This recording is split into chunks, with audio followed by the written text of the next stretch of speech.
Hello दोस्तों, मेरे YouTube channel पर आपका स्वागत है। तो चलिए कहानी शुरू करते हैं। कहानी अच्छा लगे तो प्लीज़ चैनल को लाइक शेयर शेयर।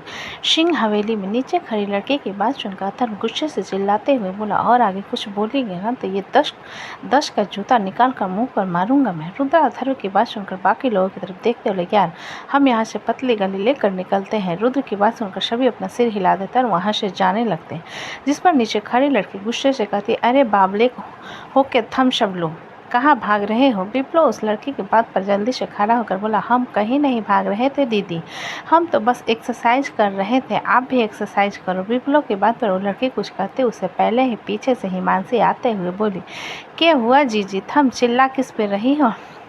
हिमांशी की बात पर लड़के अथर्व की तरफ इशारा करते हुए बोली, ये बाबला चंद चाहवे है कि मैं इसने पहलवानी सीखा।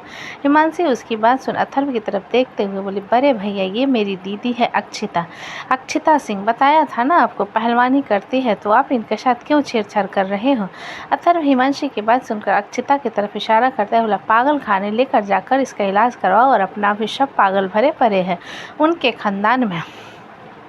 अथर्व की बात पर अक्षिता चिल्लाते हुए, ओ बैल बुद्धि खानदान के, मेरे खानदान के बारे में अगर कुछ भी कहा ना तो इज्जत उतार कर राजस्थान के चौराहे पर टांग दूंगी। अथर्व के कुछ कहने से पहले ही चित्रांग उसके कंधे पर हाथ रखते हुए अक्षिता से बोला, इनका इंटेंशन आपको छेड़ने नहीं था। चित्रांग की बात पर अक्षिता उसे देखते हुए, अब थम किस अलादीन का जीन हो? हिमांशी अक्षिता की बात सुनकर, दीदी ये चित्रांग भैया है, यहाँ पर जितने भी लोग खड़े हैं ना, सब में सबसे ज़्यादा समझदार यही है। हिमांशी की बात सुनकर विप्लव उसे घूरते हुए, तो क्या हम सब लोग 0 सन्नाटा है जो इन्हें चैन के झाड़ पर चढ़ा रही हम? चने के झाड़ पर चढ़ा, इसमें 0 सन्नाटा वाली कौन सी बात है? वापी भैया, चित्रांग भैया सच में आपसे ज़्यादा टैलेंटेड है, वैदिक ने कहा, जिसे सुनकर विप्लव उसे घूर, मैं कसम से तुझे इस छत के नीचे फेंक दूंगा, अपना मुंह बंद करके, नहीं तो निकाल यहाँ से। वैदिक विप्लव की धमकी पर मुंह बनाकर वहां से जाते हुए बोला, मैं जा रहा हूं बिग ब्रो के बताने कि आप लोग यहाँ पर एक्सरसाइज नहीं बल्कि लड़कियों को छेड़ रहे हो।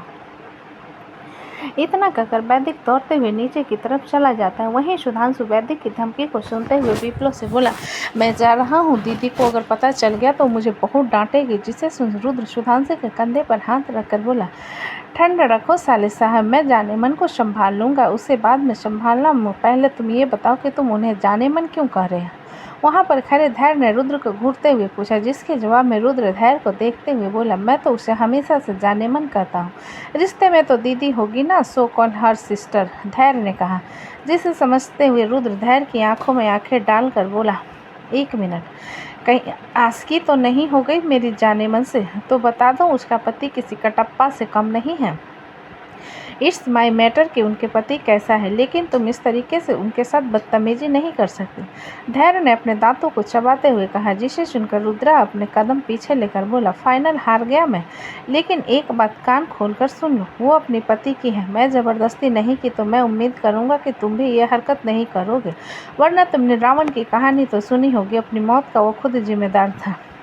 धैर्य घूर कर रुद्रा की तरफ देखने के बाद वहाँ से बिना कुछ कहे चला जाता है। रुद्र के चेहरे के एक्सप्रेशन जाते हुए धैर्य को देख बदल गए, जिस नोट करते हुए चार्ली बोला, क्या हुआ? अभी तो सब ठीक था। हुआ कुछ नहीं है, लेकिन लगता है कि बहुत कुछ होने वाला है। इस आदमी पर नज़र रखी हो तुम?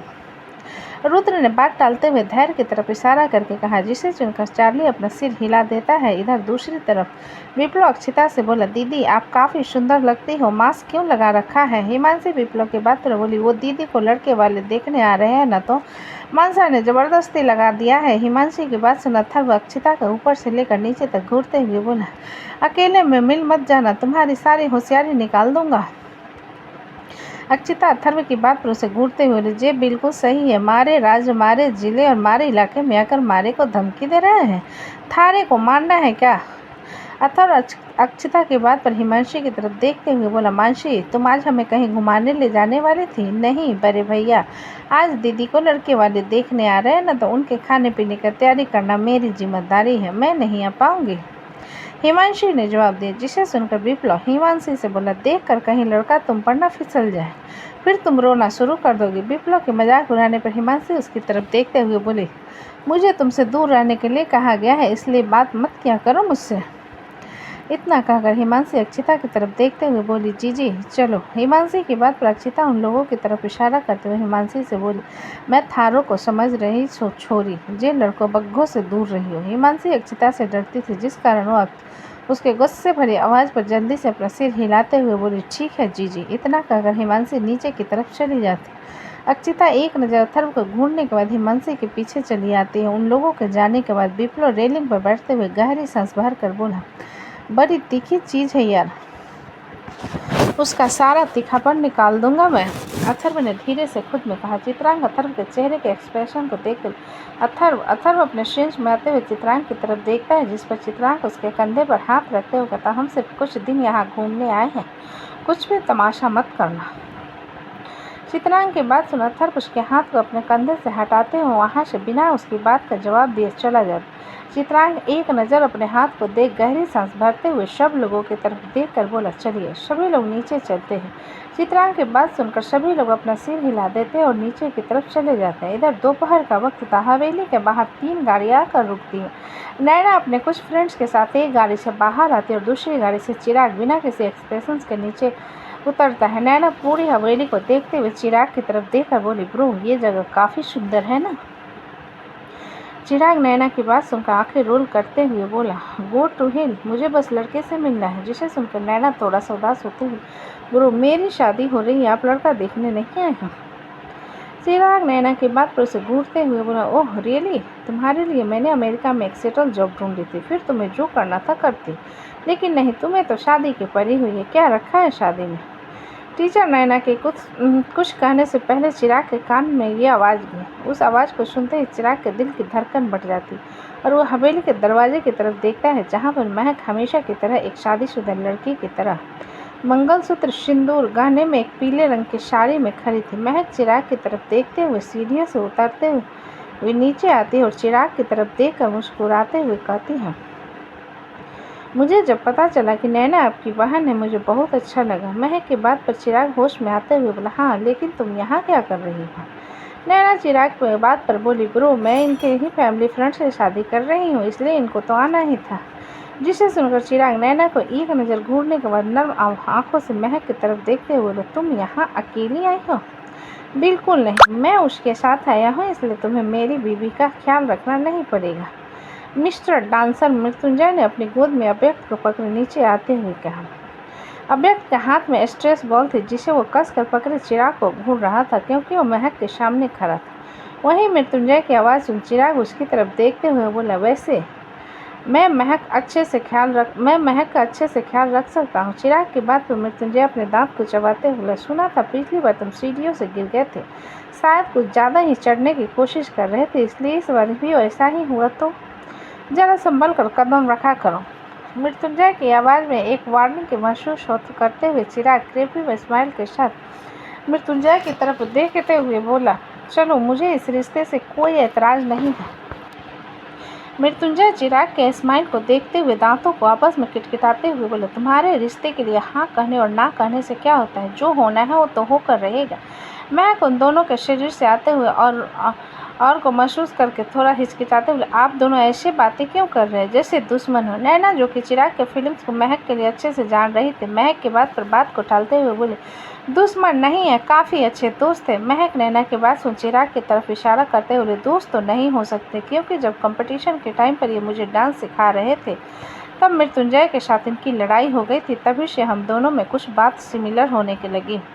महक, और हम दोनों एक ही टीम में है ना मिस्टर सारंग। चिराग ने महक को मुस्कुराते हुए जवाब दिया, जिसे सुनकर मृत्युंजय चिराग को घूरने लगा, जिसे देखकर चिराग अव्यक्त के हाथ को पकड़ते हुए बोला, हेलो। अव्यक्त अपना हाथ झटक से पीछे खींचकर चिराग को घूरने लगा। उसकी घूरती हुई नीली आंखों को देख चिराग हल्का सा मुस्कुरा कर मृत्युंजय से बोला, DNA टेस्ट करवाने की ज़रूरत नहीं है मिस्टर सारंग, आपका बेटा बिल्कुल आपकी तरह है। महक चिराग की बात सुनकर अव्यक्त की तरफ देखते हुए, अभी अंकल आपसे अच्छे से मिल रहे हैं ना, तो हेलो कहो अंकल से। अव्यक्त महक की बात सुन एक नज़र चिराग को देखने के बाद मृत्युंजय के गले लग जाता है, जैसे वो महक की बात को और चिराग को दोनों को इग्नोर कर रहा हो, जिसे देखते हुए मृत्युंजय के चेहरे पर जंग जीतने वाली मुस्कान आ जाते हैं और वो अव्यक्त के पीठ पर हाथ रख फेरते हुए चिराग से कहता है, मेरा बेटा अजीब और नए लोगों को पसंद नहीं करता। नैना उन लोगों को तकरार के बीच में आते हुए अब आगे चले। डेविड भागते हुए बाहर आकर बिल्कुल नैना के सामने खड़ा होते हुए, सॉरी मुझे आने में देरी हो गई, मैं शावर ले रहा था। नैना डेविड की बात पर चिराग की तरफ तिरछी नज़रों से इशारा करते हुए धीरे से बोली, भाई से मिलो। डेविड नैना की बात सुन चिराग की तरफ देखते हुए मन में बोला, अगर इसे पता चल गया कि पिछली बार इसकी टांग अंधेरे में मैंने तोड़ी थी, पता नहीं है मेरी कहाँ कहाँ कुटाई करेगा, कहीं शादी कैंसिल ना कर दें। प्लीज़ भगवान मुझे पहचान न पाए, इतना विनती मन में बनाते हुए डेविड बड़े सॉफ्ट आवाज़ में चिराग से बोला, हेलो वेलकम। चिराग एक नज़र डेविड की तरफ देखने के बाद नैना की तरफ देखते हुए बोला, सिर्फ शक्ल से कुछ नहीं होता है। डेविड चिराग की बात पर सुन नैना से कुछ कहने से पहले बोला, मुझ में बहुत सारे टैलेंट है, मुझे खाना बनाना आता है, सिंगिंग करना आता है, पीटना आता है और मेरा निशाना तो बहुत अच्छा है और थोड़ी बहुत ड्राइंग भी कर लेता हूँ। डेविड के बात पर चिराग उसे घूरते हुए बोला, और रियली, तो बताओ मेरी बहन का फेवरेट फूड क्या है। डेविड एकदम से बोला, उसे चाइनीज़ खाना बहुत पसंद और थोड़ा बहुत इटालियन भी खा लेती है और अगर कुछ ना मिले तो कुछ भी खा लेती है। डेविड की बात सुन नैना उसे घूर कर बोली, कुछ भी खा लेती है मतलब। डेविड आंखों की नज़रों से नीचे की तरफ इशारा करता है, जिसे समझते हुए नैना के गाल लाल हो जाते और चिराग से कहती है, भाई आप बाद में क्लास ले लेना प्लीज़, तुम्हारी शादी की रस्में कल से शुरू होने वाली है, इसलिए तुम्हारे प्यारे गुडबी की क्लास तो आज ही लेनी पड़ेगी। चिराग ने नैना को घूरते हुए कहा, जिस पर महक चिराग को देखते हुए मुस्कुरा कर बोली, टीचर। चिराग उसकी बात को बीच में काट कर बोला, महक मैं उस टाइम पर तुम्हारा टीचर था, अभी नहीं, सो कॉल मी चिराग। महक कुछ कहते उससे पहले मृत्युंजय बोला, नहीं नहीं, आपने गुरु को हमेशा रिस्पेक्ट देनी चाहिए, इसलिए वो तुम्हारा नाम नहीं लेगी। डेविड मृत्युंजय के जलन को देखते हुए मन में बोला, कहीं ये मेरी शादी इतना तुरवा दे। हे भगवान, मैंने क्या पाप किया था जो साले के रूप में मुझे ये पागल आदमी मिला। इतना सोचते हुए डेविड मृत्युंजय से बोला, बॉस मुझे आपसे कुछ बात करनी थी। मृत्युंजय अपना सिर नहीं में हिलाते बोले, यहाँ पर बहुत सीरियस बात चल रही है ना, तुम निकलो यहाँ से अपनी होने वाली बेबी को लेकर। डेविड मृत्युंजय की जीत पर उसके हाथ को पकड़ते हुए धीरे से बोला, अरे यार चलो ना प्लीज़। मृत्युंजय डेविड की बात सुन उसके कान में धीरे से बोला, कसम से अगर मुझे पता होता कि तुम्हारा ये बटसाला भी यहाँ आने वाला है, मैं तुम्हारी शादी यहाँ नहीं होने देता। इसने कहा था फिर से मुलाकात होगी, लेकिन पता नहीं था इतनी जल्दी होगी। चिराग उन दोनों को आपस में बात करता हुआ देख महक से बोला, तुम्हारा करियर कैसा चल रहा है महक। महक अपना सिर नहीं में हिलाते हुए, प्रेगनेंसी के बाद कुछ करने का मौका नहीं मिला या फिर मिस्टर सारंग तुम्हें हाउसवाइफ बनाकर रखना चाहते हैं। चिराग ने कटाक्ष भरी आवाज़ में कहा, जिसे सुनकर मृत्युंजय चिराग को घूरते हुए बोला, मेरी बीवी को किसी चीज़ के लिए रोक टोक नहीं है। चिराग अव्यक्त की तरफ इशारा करते हुए बोला, करियर के शुरुआती दौर में ही ये तोहफा मिलने के बाद तो पता चल रहा है कि किस चीज़ का रोक टोक है और नहीं। खैर अंदर चलते हैं। ये कहते हुए चिराग बात को टाल देता है। मृत्युंजय बड़े गुस्से में डेविड और चिराग को घूरने के बाद महक के हाथ को पकड़ कर बोला, चलो लंच का वक्त हो गया है। महक मृत्युंजय की बात सुन अपना सिर हिलाते हुए नैना की तरफ देख कर बोली, अंदर चलिए। नैना अपना सिर हिलाती है और अपने फ्रेंड्स और चिराग के साथ अंदर की तरफ चली जाती है। लंच के बाद सभी लोग लिविंग हॉल में बैठे हुए थे। शमशेर जी, जो कि उस इलाके के नगर अध्यक्ष थे, अपने काम से वापस आते हैं क्योंकि काम से तो कॉम्प्रोमाइज़ नहीं किया जा सकता था और सुधांशु भी अपने शिफ्ट के लिए निकल चुका था। सबको लिविंग हॉल में देख शमशेर जी मृत्युंजय की तरफ देखते हुए बोले, थारे मेहमान आ गए। मृत्युंजय शमशेर जी की बात पर अपना सिर हिलाते हुए बोले, जी मामा जी। अदिति शमशेर जी के लिए पानी लाकर उन्हें देते हुए बोली, मामू पानी।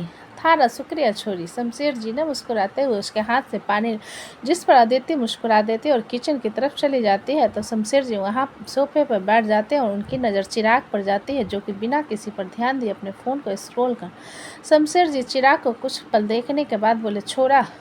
चिराग शमशेर जी की आवाज़ सुन उठकर उनकी तरफ देखता है तो उसकी आंखें गहरी हो जाती हैं, लेकिन वो अपनी नज़रें फेर लेता है। शमशेर जी खुद को नॉर्मल करते हुए चिराग से बोले, तो थम अमेरिका में रहते हो। चिराग शमशेर जी के सवाल पर अपना सिर हिलाते हुए बोले, जी हाँ। थारे परिवार में कौन कौन है। शमशेर जी ने पूछा, जिसके जवाब में चिराग सख्त नज़रों से शमशेर जी की तरफ देखते हुए, मेरी माँ थी जो अब मर चुकी है और मेरा परिवार कहने के लिए सिर्फ मेरी बहन है।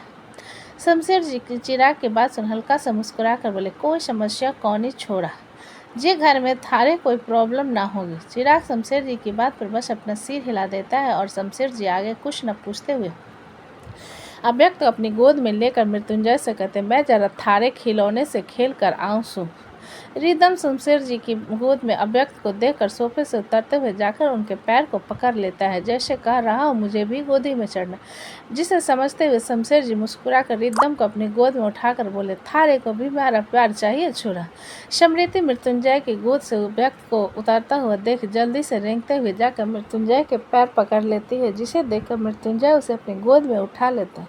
वहीं अव्यक्त जो कि चिराग को घूरे जा रहा था, समृति को महक की गोद में जाता हुआ देख रोना शुरू कर देता है, लेकिन समृति अव्यक्त को रोना को इग्नोर करके मृत्युंजय के गले में अपनी बाहें डाल लेती है। मृत्युंजय गहरी सांस भरते हुए शमशेर जी की तरफ देखते हुए बोला, मामा जी आप उसे ले जाइए, जब भी मेरी बेटी को मेरे पास देखता है रोना शुरू कर देता है। शमशेर जी मृत्युंजय की बात सुनकर, जे एक औलाद का प्यार होवे है छोरा अपने बाप के वास्ते, थारे को इससे झुंझलाने की जरूरत को नहीं। मृत्युंजय जी शमशेर जी के बात पर अपना सिर हिलाते हुए, मैं झुंझला नहीं रहा। तभी अथर्व नीचे आते हुए शमशेर जी से बोला, अंकल मुझे आपके जीप की चाबी मिलेगी। शमशेर जी अपना सिर हिलाते हुए बाहर है, ले जाओ। अथर्व शमशेर जी की बात पर अपना सिर हिलाते हुए बाहर की तरफ चला जाता है। शमशेर जी अव्यक्त और रिद्धम को लेकर अपने कमरे की तरफ चले जाते हैं। बाकी सब लोग अपनी अपनी बातों में लग जाते हैं। इधर शिवांश अपने हाथ में पकड़े फ़ोन वीडियो कॉल पर था और रो रहा था। दूसरी तरफ से गौरी शिवांश के शांत करवाते हुए बोली, Shiva please stop crying, do you know how much we both love you. हम कोशिश ज़रूर करेंगे वहाँ आने की, लेकिन हम काम में फंस चुके हैं। गौरी की बात सुनकर शिवांश रोते हुए सिसकियों भरी आवाज़ में, mom mom I am not that understanding, मुझे आपकी ज़रूरत है, यहाँ पर सभी अपने पेरेंट्स के साथ हैं। गौरी की आंखों में नमी तैर जाती है जब स्क्रीन पर शिवाय आते हुए शिवांश से बोला, hey champ stop caring, I promise you we are coming tomorrow. Shivansh Shivay की बात पर जल्दी जल्दी अपने आंसू साफ करते एक्साइटेड होकर बोला, पक्का डैड आप आओगे ना। शिवाय अपना सिर हिलाते हुए बोला, लेकिन अगर तुम रोगे तो मैं नहीं आऊँगा। शिवांश जल्दी से अपना सिर नहीं में हिलाते हुए बोला, पक्का मैं नहीं रोऊंगा, प्लीज़ जल्दी से आ जाइए, I miss you very much. शिवाय शिवांश की बात पर मुस्कुराते हुए, माई गुड बॉय, तो आपको क्या क्या चाहिए तोहफे में। शिवांश अपना सिर नहीं में हिलाते हुए बोला, मुझे कुछ नहीं चाहिए डैड, प्लीज़ आप जल्दी आ जाओ। शिवाय शिवांश की बात पर अपना सिर हिलाकर बोला, हम कल आ रहे हैं, रोना मत और जाकर अच्छे से अपने स्टडी कर। शिवांश शिवाय की बात पर अपना सिर हिला देता है और बाय बाय कहते हुए कॉल कट कर देता है। उसके चेहरे पर अब एक खुशी नज़र आ रही थी। रोनी जो कि उसके साथ रहता था उसे इतना खुश देखकर बोला, क्या हो गया, कुछ देर पहले तो रो रहे थे। शिवांश रोनी की बात पर खुश होते हुए बोला, यू नो रोहित, कल मेरे मम्मी और डैडी आ रहे हैं और मैं बहुत ज़्यादा खुश हूँ। रोनी शिवांश की बात पर मुस्कुराते हुए बोला, चलो हम इस बार में सबको बताते हैं। शिवांश अपना सिर हिला देता है और दोनों अब अपने बाकी फ्रेंड्स लोगों की तरफ चले जाते हैं। तो दोस्तों कहानी कैसी लगी मुझे कमेंट में लिखें। अच्छी लगी हो तो प्लीज़ चैनल को लाइक करें, सब्सक्राइब करें और ज़्यादा से ज़्यादा शेयर करें। कहानी को पूरा सुनने के लिए धन्यवाद।